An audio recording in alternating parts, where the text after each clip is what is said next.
જીવનમાં પરિશ્રમનું ખાસ મહત્વ છે. આ સમયમાં જીવનનો આધાર બનાવે છે. જો આપણે આ સમયમાં મહેનત કરીશું તો ભવિષ્ય ઉજ્જવળ બની શકે છે. નિયમિત અભ્યાસ કરવો,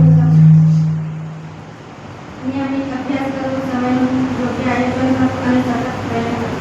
આ 3 બાબતો વિશ્વને સફળ બનાવે છે. તેથી આપણે આજથી પરિશ્રમને પોતાની આદત બનાવવી જોઈએ.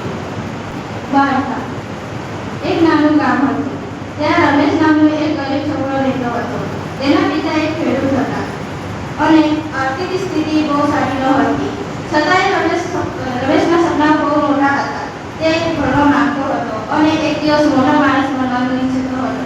રમેશ દરરોજ વહેલો ઉઠતો, સવારે પોતાના પિતા સાથે ખેતરમાં કામ કરતો અને શાળાએ જતો. શાળાએ તે ખૂબ ધ્યાનથી ભણતો અને શિક્ષકોની દરેક વાતને સમજવાનો પ્રયત્ન કરતો. ઘરે આવીને પણ તે કલાકો સુધી અભ્યાસ કરતો. ગામના ઘણા લોકો તેને કહેતા, તું આટલી મહેનત શા માટે કરે છે?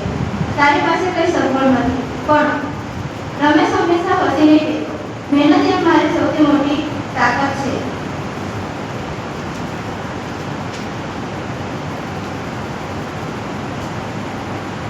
સમય પસાર થતો ગયો. એક દિવસ પરીક્ષાનો સમય આવ્યો. રમેશે ખૂબ જ મહેનત કરી હતી. પરિણામ આવ્યા ત્યારે આખા ગામમાં ખુશી ફેલાઈ ગઈ. રમેશ પ્રથમ નંબરે પાસ થયો.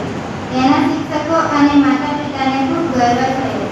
આ સફળતા પછી રમેશ અટક્યો નહીં. તે વધુ મહેનત કરતો રહ્યો અને આગળ જઈને એક સફળ અધિકારી બન્યો. એક દિવસ તે પોતાના ગામમાં પાછો આવ્યો. ગામના લોકો તેની સફળતા જોઈને આશ્ચર્યચકિત થઈ ગયા. રમેશે બધાને એક જ વાત કહી, મારા જીવનમાં કોઈ ખાસ જાદુ ન